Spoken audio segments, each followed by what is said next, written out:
Chers amis, c'est donc à une noce que nous sommes invités, cette célèbre noce de Cana. Jésus est invité, lui aussi, à cette noce, tout comme Marie et les disciples. C'est d'ailleurs le premier point intéressant à noter au début de ce texte, et on passe par-dessus comme chat sur braise. Si vous avez fait attention, Marie est citée en premier. Je vous redis le texte. Il y avait là Marie, la mère de Jésus, et Jésus était invité aussi avec ses disciples. Marie est citée avant Jésus. Gardez ça dans un coin de la tête, j'y reviendrai, c'est loin d'être un détail. Jésus et les disciples sont donc là avec Marie, et puis vous l'avez entendu, il y a d'autres personnages dans cette page d'évangile, chacun a sa place, chacun a son rôle, tout comme le disait Paul dans la deuxième lecture, chacun son charisme, bien sûr. On ne va pas demander à notre lectrice de présider l'Eucharistie, c'est évident, chacun son rôle, ici aussi. Il y a des serviteurs, j'y reviendrai. On a pris soin de nommer un major de table, comme on dit en Suisse, ou plutôt, comme on dit là-bas, un maître du repas. Il y a l'époux, bien sûr, qui n'est pas Jésus, sans quoi on ne les différencierait pas dans le texte. Mais l'épouse, avez-vous entendu parler de l'épouse, chers amis? Je vois sur certains visages que vous cherchez dans votre mémoire. Je suis pernicieux avec ma question parce que oui, vous avez entendu 4 fois épouse ou épousé, 4 fois, mais pas dans l'Évangile.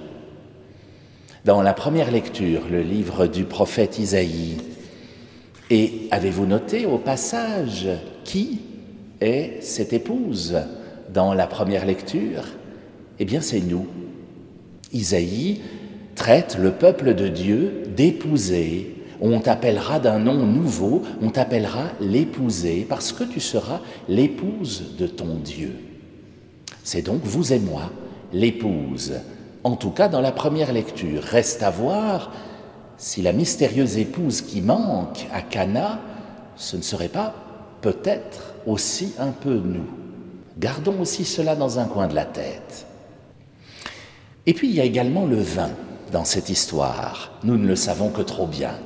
Et là aussi, il faut creuser un petit peu au-delà des apparences. Au début de l'Évangile, vous l'avez entendu, on nous dit qu'on est le 3e jour. Mais le 3e jour après quoi? Le texte ne le dit pas. Il faut aller regarder dans nos Bibles, il faut lire ce qu'il y a juste avant. L'Évangile de Jean se déroule, pour ce qui est des premiers chapitres, sur 4 jours. Puis ensuite, il y a l'épisode de Cana où l'on nous dit que 3 jours encore sont passés, ce qui fait 7. Nous sommes donc à Cana le 7e jour. C'est pas innocent, parce que tout le début de l'évangile de Jean est un parallèle avec la création, avec le début de la Bible, les 7 jours. Et Saint Jean est beaucoup trop profond pour que cela soit une simple coïncidence. Il place les noces de Cana le jour de la fête, le jour du Shabbat, le 7e, le jour du repos. Le premier des signes de Jésus va avoir lieu un 7e jour. C'est pas pour rien. Et on va retrouver ce chiffre 7 parce que vous l'avez entendu, il y a là 6 jarres de pierre. On a envie de dire, il en manque une. Pour faire 7, c'est très inhabituel que la Bible s'attache au chiffre 6. Ça va pas, 6 jarres. Il en manque une. C'est étrange, vous ne trouvez pas? Il manque une épouse, il manque une jarre.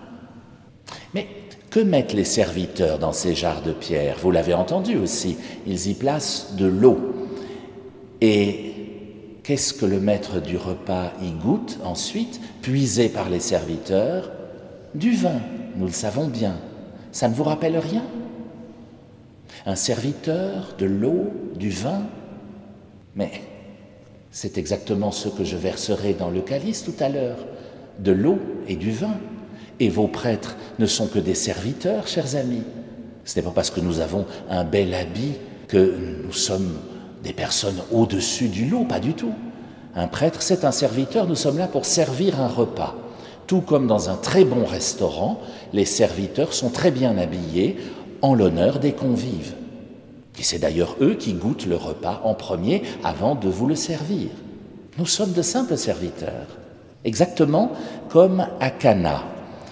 Ici, dans ce repas, l'eau et le vin mélangés deviennent du sang, nous le savons bien. Or, à quel moment l'eau et le sang sortent pour dire que tout est accompli? Eh bien, c'est à la croix. Saint Jean nous le dit, à la croix, de l'eau et du sang sortir du flanc de Jésus. Le vrai 7e jour, le vrai jour du Shabbat, c'est le jour de la croix, bien sûr. La 7e jarre, chers amis, elle n'est pas absente à Cana, elle est là. C'est Jésus. C'est Jésus dont sortira l'eau et le sang plus tard. C'est lui la 7e jarre de Cana. Et l'épouse, elle n'est pas absente, elle est là. C'est l'Église qui est en train de naître, c'est nous, c'est Marie, les disciples, qui vont épouser Dieu. L'épouse est présente à Cana, mais elle ne le sait pas encore. Ce sont nos fiançailles que nous célébrons à chaque Eucharistie, chers amis, avant de vivre les noces éternelles là-haut. Et les prêtres, qui sont les serviteurs d'aujourd'hui, sont là pour célébrer avec nous ces fiançailles. Le Christ a besoin de nous autres serviteurs pour célébrer les noces et les fiançailles. Et Marie alors? Eh bien, terminons avec elle, puisque nous avons commencé avec elle. Je vous l'ai dit, au début de l'épisode, elle est citée en premier. Et à la fin, eh bien là, ne cherchez pas, vous ne pouvez pas me répondre, parce qu'on coupe toujours le dernier verset de cet épisode. On estime que vous n'avez pas à l'entendre. Peut-être parce qu'on estime qu'il n'a rien à voir avec le reste de l'histoire. Le dernier verset, c'est celui qui dit qu'ils redescendent de Cana, comme ils y sont montés. Donc on s'est dit, oh, pas très important. Sauf que si, c'est très important. Parce que quand on monte à Cana, on dit que Marie est là, et Jésus et ses disciples aussi. Et à la fin, vous irez voir dans vos Bibles. Après cela, Jésus descendit à Capharnaüm avec Marie, sa mère, et ses disciples. Ah, elle a changé de place. Saint Jean n'écrit jamais une virgule pour des prunes, et c'est pas pour rien qu'il inverse l'ordre. Il redescend, suivi de sa mère. Marie devient disciple à Cana. Elle suit désormais son fils qui a fait son premier signe, ce signe qui nous invite nous aussi à être des fiancés de Dieu et à devenir ses disciples jusqu'à être l'épousée là-haut dans le royaume que nous construisons ensemble. Retenons tout cela, chers amis, souvenons-nous que nous sommes des fiancés de Dieu et qu'un jour, dans le royaume, là où nous serons tout en Dieu, nous serons pleinement l'épousée.